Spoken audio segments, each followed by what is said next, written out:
இப்படி இந்த வம்சம் சொல்லிருந்தால் இக்ஷ்வாகுனுடைய வம்சம் சொல்றாள். நான் சுவாமி ரங்கநாதனை பூஜை பண்ணின புண்ணிய புருஷன் இக்ஷ்வாகு. அந்த வம்சத்துல ராமாவதாரம். அதற்காக இக்ஷ்வாகுனுடைய வம்சத்தை விடாம சொல்றாள். பாக்கி வம்சங்கள்லாம் கொஞ்சம் கொஞ்சம் சொல்லி அப்படி அப்படி விட்டுட்டாள். பிரம்மனிஷ்டாள். சர்வீஸ்வரனான கோதண்டபாணியான ஸ்ரீராமன் அவதாரம் பண்ணின வம்சத்தை நான் சொல்லணும்னு அந்த ராஜாக்களை எல்லாம் பேர் சொல்லி ரொம்ப புண்ணியம் பண்ணினவாளா. இல்லாமனா ரங்கநாதன் வந்து அந்த குடும்பத்துல வந்து அவதாரம் பண்ணுவாளா. வால்மீகி சொன்னாள் உலகத்துல நெல்ல புள்ள பிறக்கணும்னு வேண்டுவது உண்டு.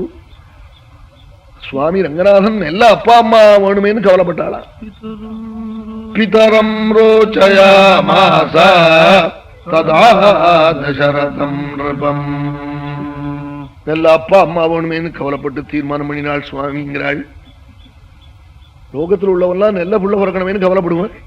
நெல்ல அப்பா அம்மா வேணுமேனு சுவாமி விசாரப்பட்டாளாம். இக்ஷ்வாகு மகா புண்ணிய புருஷன்.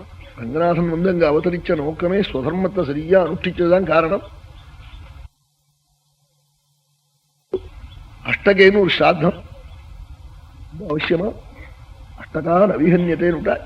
அது அன்னரூபேணத்தான் பண்ணணும். என்னமோ முடியாதவன் கையால் ஆகாதவன் ஏதாவது ஹரஸ்ராத்தமா பண்ணமே தவிர்த்து அது வம்சத்தை வளர்க்கிற ஸ்ராத்தமாவது. வம்சம் நின்று கூடாதான். குழந்தைகள் வாழையடி வாழையா வளருவாளா. அதுக்காக பெரியவாள்லாம் வயசான சிரமத்துல கூட அஷ்டகா நவிகன்யத்தை துவனஷ்டகா. அஷ்டக பண்ணாம செத்து கூடாது, அஷ்டகையை விட்டு விடாதேங்கிறாள் ரிஷிகள். அது ரொம்ப அவசியம். அது 4. அந்த 4 முடியாது. 3 12 பண்ணணும். அதெல்லாம் சாத்தியம் இல்லை. இந்த மாசி மாசத்துல அன்வஷ்டகேன்னு போட்டுப்போம் பஞ்சாங்கத்துல. கிருஷ்ணபட்சம் அஷ்டமி நவமி அன்னைக்கு அந்த ஒரு ஸ்ராத்தமாவது பண்ணணும். இது ஆச்சாரியால் ஒரு தடவை திருடமுருதூர்ல இருக்கிற போது அன்னைக்கு அஷ்டகை அன்னைக்கு எனக்கு உபன்யாசம் போட்டுவிட்டாள். வேத தர்மசாஸ்திர பரிபாலன சபா சம்மேளனம் அங்கே நடந்தது. அன்னைக்கு விவாகத்தை பத்தி எனக்கு பெரியவாள் சன்னதியிலேயே உபன்யாசம். அன்னைக்கு நான் அஷ்டகை பண்ணிவிட்டு மத்தியானமா வரேன் 2 மணிக்குன்னு சொல்லிவிட்டேன். அங்க ஒரு 300-400 பேர் அங்க மாட்டின்னு விட்டாள். அத்தனை பேரையும் இன்னைக்கு காவேரி கரையில தர்ப்பணம் பண்ண சொல்லி தான் பெரியவாள் அப்புறம் ஆத்துக்கு வந்தானே. அவன் அவளுக்காக பண்ணா ரொம்ப பேர்கள் வந்து மாட்டின்னு விட்டோமே பெரியவாள்கிட்டேன்னு. அது அன்னரூபேணத்தான் பண்ணணும். இதோ அசக்தாளா இருக்கிறவாள் ஹரஸ்ராத்தமாவது பண்ணணும். ஒன்னும் முடியாதவன் தீர்த்த தானம், தீர்த்த பாத்திரத்தை தானம் பண்ண சொல்றாரு. இல்லைன்னா கோகிராசம், அதெல்லாம் ரொம்ப அசக்தனுக்கு. 1 மாசமா சாப்பாடே கிடைக்காத வேலையா இருந்தா அவன் பிள்ளை பிடுங்கி கொடுன்னார். அதெல்லாத்தையும் நாம் போய் எடுத்துக்க வேண்டிய அவசியம் இல்லை. அது அவசியம்ங்கிறத மட்டும் தெரிஞ்சுக்கிட்டா போறோம். அவ்வளவுதான் தெரிஞ்சுக்கணும். ஸ்ராத்தமே பண்ண முடியாதவனுக்கு வழி சொல்லியிருக்காரு. அதெல்லாம் நாம் தெரிஞ்சுக்கிட்டாங்க. நம்ம 30 நாளைக்கு பிச்சை கேட்டு ஒருத்தனுக்கு கிடைக்கல. 31ஆம் ஸ்ராத்தம் வந்தது, விட்டு விடலாம்னார். அப்பவும் விடப்படாதுன்னார். ஒரு காரியம் பண்ணிவிட்டு ஒண்ணம்னார். என்ன பண்றதுன்னார். நடு காட்டுல போய் கத்திவிட்டு ஒரு காரச்செடியை கட்டின்னு கத்திவிட்டு அந்த காட்டுல ஒரு மயில் ஓடி போய் கத்தனம்னார். என்ன கத்தனம்னார். தரித்ரோஹம் மகாபாபி, நான் மகாதரித்ரன் மகாபாபி. 10 மாசம் சுமந்த தாயாரையும் சொப்னத்துல முதற்கொண்டு என் க்ஷேமத்தை நினைச்ச பிதாவையும் மறந்து விஷத்தை விட்ட பாபின்னு அழுனார். இது ஸ்மிருதியில எழுதியிருக்கார். இது என்னது காட்டுல போய் முள்ளுலையும் கல்லையும் அழ சொல்லியிருக்காருன்னு ரொம்ப நாள் யோஜனை பண்ணி பார்த்தேன். அது இப்போ எல்லாம் பாக்குற போதுதான் அதுக்கு சொன்ன காரணம் புரிஞ்சுது. ஆமா, இது மாதிரி வந்து தெருவிலேயே கத்திவிடுதுன்னா இதை பார்த்துக்கிட்டு ஒருத்தனை என்ன பண்ணுவான், ஒரு ஜீப்பை தெரிவிச்சு சாத தண்ணிக்கு ஒரு கத்த கத்திட்டு வந்துடுவோம். இந்த குழாயை வச்சுக்கிட்டு எல்லா பயிலும் தரித்ரோகம் மகாபாபின்னு சொல்லிவிட்டு உடனே காபியும் இட்லியும் சாப்பிட ஆரம்பிச்சுட்டான். இருக்கிறவனையும் கெடுத்து விடாத, ஒருத்தர் காதலையும் விழாம நடுக்காட்டுல போய் கத்துன்னு விட்டார். நிர்ஜனே வனேன்னாள். நிர்ஜனம் இருக்கிற எல்லாவனையும் கெடுத்து விடுவான். இது இப்படி ஒரு மார்க்கம் இருக்குன்னா ரொம்ப சுலபமா இருக்கு. இதுக்குதான் ஒரு குழா ஒண்ணு இருக்கு, வாயில வச்சுன்னு கத்துறான். கத்திட்டு வந்துட்டான்னாக்க இல்ல ஒரு சைக்கிள் 2 நாள் கொடுத்தா 1 மணி சித்திட்டு வந்துடுறான். ஆடு வர மட்டும் கூட கத்திவிடலாம்னே. அப்படி கத்திவிட போறானேன்னா இதை வந்து நிர்ஜனமான வனத்துல போய் கத்துடா, நீ வேற இருக்கிறவனையும் கெடுத்து விடாதேன்னார். ரொம்ப அஷ்டகே, ரொம்ப அஷ்டகா நவிகன்யத்தைங்கிறது எந்த இடத்துல சொல்லியிருக்காருன்னா, மாதா பிதாக்களுடைய அந்த சம்வத்சர மத்தியத்துல மகாலயம் பண்ணக்கூடாது. பிதா மரிச்ச சம்வத்சரத்துல மகாலயம் பண்ணக்கூடாது. அப்புறம் 1 வருஷம் ஆனதுக்கு அப்புறம் தான் அடுத்த மகாலயத்துல என்ன ஆரம்பிக்கணும். அஷ்டகை அப்படி இல்லை, பண்ணித்தான் ஆகணுமா. இதனால இது எத்தனை அவசியம் பார்த்துக்கோன்னு விட்டா அஷ்டகையே. அது ரொம்ப அவசியம் பண்ண வேண்டிய சாத்தம். அது இக்ஷ்வாகுஸ்ருதமாதிசதி மாம்சமானீயதாம் மேத்யம் விகுட்சே கச்சமாசிரம். அஷ்டகாஸ்ராத்தம் வந்துதாம். இக்ஷ்வாகு தன் புள்ளைய கூப்பிட்டு சுத்தமான பரிசுத்தமான மாம்சம் கொண்டு வா ஸ்ராத்தத்துக்கு நாளா. அந்த யுகத்துல எல்லாம் மாம்சம் சேர்த்துட்டு இருந்த யுகம் கலியிலப்படாதுன்னு இந்தியே ஏற்பாடு பண்ணிவிட்டாள். ஏன்னா ஸ்ராத்தத்துல மாம்சம் சேர்க்கலாம்னு அப்ப வச்சிருந்தாள். அது கலியிலப்படாதுன்னு அன்னைக்கே எழுதிவிட்டாள். இன்னைக்கு எழுதல புதுசா. ஏன் எழுதிவிட்டாள்னா கலியில எப்படி இருப்பன் ஜீவன் தெரியும். ஸ்ராத்தத்துல மாம்சம் சேர்க்கலாம்னா நித்தியம் ஸ்ராத்தம்னு போய் சொல்லுவான். இந்த மாம்சம் சாப்பிட்றதுக்காக சொல்லுவான். அதுக்காக ஏதாவது ரொம்ப பேர் வந்து நாளைக்கு சாதம் நித்தியம் சொல்லிட்டு யாச்சகம் வாங்கிட்டு இருக்கான் பாருங்க. அது மாதிரி மாம்சம் சாப்பிட்றதுக்காக இப்படி எதையா போய் சொல்லி பித்தலாட்டம் பண்ணி கெடுத்துப்பட போறானேன்னு இது கலியில பிராதுட்டாள். இது சித்தத்துல தோஷத்தை கொடுக்கக்கூடிய யுகம் இது கலியுகம். அதெல்லாம் சுத்தமாக்கும். அந்த யுகங்கள்ல தப்பு பண்ண மாட்டான். அதனால அந்த யுகத்துல மாம்சம் சேர்த்துட்டு இருந்தாள். அஷ்டகா ஸ்ராத்தத்துக்கு நல்ல பரிசுத்தமான மாம்சம் கொண்டுவான்னு புள்ளைய போச்சோன்னாளா விகுட்சிங்கிற பையனே. ஏன்னா ஸ்ராத்தத்துக்கு கரிகா பண்றவன் போகணும், இல்லைன்னா தன் புள்ள போகணும். அவன் வெட்டிச்சவன் அனுப்பிச்சார். ஒரு கணக்கு பிள்ளை ஆரம்பரம் 8 மணிக்கு ஸ்ராத்தம்னு தெரிஞ்சது. திதி தட்டுக்கிடல. வெட்டிச்சவன் அனுப்பிச்சார். அவன் 4 மைலுக்கு அந்த போய் சந்தையில போய் வாங்கிட்டு வாடான்னு. அவன் இங்கேருந்து போனா நீ சந்தையில கூட்டமே வரல சொல்லி ஒரு ஷாக்கு நிறைய வாங்கிட்டு வந்தான். என்னன்னு பார்த்தா முள்ளங்கி, பரங்கிக்காய், முட்டைக்கோசு, வெங்காயம், உள்ளிப்பூண்டு.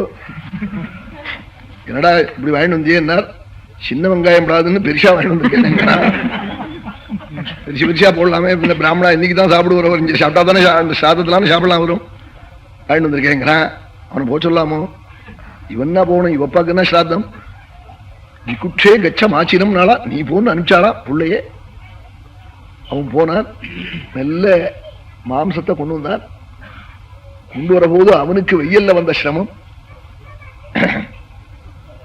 அப்ப என்ன பண்ணினா கொஞ்சம் சாப்பிட்டுட்டான். அந்த மாம்சத்தை சாப்பிட்டு மிச்சத்தை கொண்டு வந்து வச்சுக்கிட்டான். ஸ்ராத்தத்துல பரிவேஷனம் பண்ண உடனே வசிஷ்டர் கூப்பிட்டு என்னடா இது புக்த சேஷமா இருக்கேடான்னு கேட்டார். இல்லையே என் பையன் தான் போனான்னா பையனை கூப்பிட்டு கேளுன்னாள். யோக்கியமான பையன் பொய் சொல்ல மாட்டான். கூப்பிட்டு காட்டதே எனக்கு ரொம்ப பசியா இருந்தது சாப்பிட்டுட்டேன்னாள். பையன் பண்ண தப்புன்னார் வேர் இக்ஷ்வாகு. நீ ஏன் கவனிக்கலன்னு கோவிச்சுட்டார் வசிஷ்டர். நீ என்ன கவனிக்கணும்? ஸ்ராத்தம் இல்லையா? ஸ்ராத்தம் அத்தனை பெருசு. அவ்வளவு பெருசா தீட்ச நியமத்தோட கூட வெளியில போஜனம் பண்ணாமே. அப்படி இல்லாம நம்ம பெரியவாள்லாம் அந்த ஸ்ராத்தத்துக்கு பட்டிருக்கிற கவலை ரேஷன் டயத்துல முதற்கொண்டு.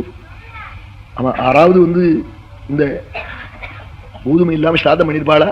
கோதுமாத் வத்சரத்ரயம் நாள் யாஜ்ஞவல்யர் 3 வருஷம் திருப்தியா கோதுமை தேவசத்துல சேர்த்து விட்டா.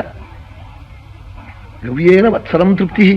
பசுவனுடைய பால், பசுவனுடைய தயிர், பசும்பால்ல பண்ண பட்சணம், இதுகள்னால 1 வருஷம் திருப்தியா 365 நாள் திருப்தாளா இருப்பாளாம் பிதற்கள். கோதுமாத் வத்சரத்ரயம் நாள் 3 வருஷம் திருப்தியாம் கோதுமையினாலே. மாசம் திருப்தியாம் திலத்தினாலே. அதனாலதான் திலத்தை தர்ப்பணத்துக்கெல்லாம் சேர்த்துக்கிறோம். 30 நாள் பசி இல்லாம பண்ணுமாம் திலம். பிதற்களை திருப்தி பண்ணி வைக்குமா. எல்லாம் ஸ்ரத்தையா சேர்த்து பண்ணுவாள். பசும்பாலுக்காக என்ன பாடுபடுவாள் தெரியுமோ பெரியவாள் ஸ்ராத்தத்துக்கு. ஆமா, தங்காத்துல மாடு வாங்கி வச்சுட்டு ஸ்ராத்தத்துக்காக வச்சுட்டு இருப்பாள். இப்ப காபிக்காக மாடு வச்சுட்டு இருக்கான். ஸ்ராத்தன்னைக்கு புறத்தியாரத்துல இருந்து வரபால் என்னமா இருக்குமோ என்னமோ ஓதோன்னு சந்தேகப்பட்டு அப்படி எல்லாம் பித்திருக்களை திருப்தி பண்ணி வச்சுதான் வீரனும் சூரணமான பையன்களை பித்தாள் பெரியவாள்லாம். அது மாதிரி நம்ம குழந்தைகள்லாம் இருக்கணுமே. நாம் ஸ்ராத்தங்களை எப்படி பண்ணணும்னு இதுல இருந்து புரிஞ்சுக்கணும். நல்லா பண்ணணும், ஸ்ரத்தையா பண்ணணும். அதனால ஸ்ராத்தம்னே பேர் இருக்கு. ஸ்ரத்தையா கிரியமானம் கர்ம ஸ்ராத்தம். ரொம்ப விசுவாசத்தோட நேரம் நம்ம அப்பாவுக்கு போறது, அம்மாவுக்கு போறது. நாம் வாங்கி கொடுக்குற வேட்டி நேரம் அப்பா வாங்கி கட்டிக்கிறார். நம்ம கண்ணுக்கு தெரியாத அப்பாவுக்கு நல்லதா வாங்கி கொடுக்க வேண்டாமா? அது மாதிரியான பாவனையோட கூட நாம் செய்ய வேண்டிய நல்ல கர்மா. அது ரொம்ப மங்களத்தை குடும்பத்துக்கு கொடுக்கும். அது ரொம்ப சந்தேகமே இல்லை. எத்தனை குடும்பத்துல சந்ததி இல்லாத குடும்பத்துல இந்த அஷ்டகையை நன்னா பண்ணுன்னு சொல்லி விஷான குழந்தை எல்லாம் பிறந்திருக்கானே. அஷ்டகை அத்தனை வசதி. எல்லாம் நல்லா ஸ்ரத்தையா பண்ணணும். அதெல்லாம் புரியணும். நாம் பண்ணாதான் கடைசியில நம்ம பையன் நமக்கு பண்ணுவான். நாம ஏதாவது பண்ணிட்டு இருந்தா தான் அந்த பயலுக்கு ஏதோ அப்பா பண்ணாரே அவருக்கு நாமும் பண்ணுவோம்னு ஏதாவது தோணும் அந்த புண்ணியம். இல்லைன்னா அமாவாசையை கூட விட்டுடுவான் அவன். அப்புறம் நாமே குறைச்சிக்கணும் வந்தோம்னாக்க. அவர் என்ன பண்ணினார்? இக்ஷ்வாகு பையனை கூப்பிட்டு நீ ஓடி போன்னுட்டாள். இங்க இருக்கக்கூடாதுன்னு தேசான் நிஸ்ஸாரயாமாசா சுதம் தியக்த விதிம் ருஷான்னாள். சாத்தத்தை கெடுத்துப்பிட்டியடா, நீங்க நிற்காத இந்த தேசத்துல இருக்கக்கூடாதுன்னு விரட்டி விட்டாளாம். புள்ளைய விரட்டி விட்டாளாம், தர்ம விதிக்கிரமத்தை பண்ணின புள்ளைய. அவன் தர்மத்துக்கு தப்பா நடந்தா புள்ளையா இருந்தா கூட அவன் விரட்டி போடுற தேசம். தேசான் நிஸ்ஸாரயாமாசா சுதம் தியக்த விதிம் ருஷா. தேசத்தை விட்டு வெளியில போய் சொல்லிவிட்டாள். உடனே வசிஷ்டரை கூப்பிட்டாள். இப்படிப்பட்ட புள்ளைய பேத்த எனக்கு இனிமே ராஜ்யத்துல இருப்பானே, ஏதாவது நான் கரையேறதுக்கு எனக்கு ஏதாவது சத்விஷயங்களை உபதேசம் பண்ணுவோம் நாளா. ஜாபகேன சமாச்சரன்,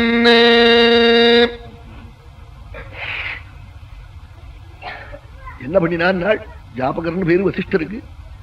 என்ன பிரம்மண மந்திரங்களை மகாமந்திரங்களை ஜபிச்சு ஜபிச்சு பல தத்துவங்களை தெரிஞ்சவர். அவரோட கூட ஆத்மவிசாரம் பண்ணி சத்கதி அடைஞ்சாராம் இக்ஷ்வாகு.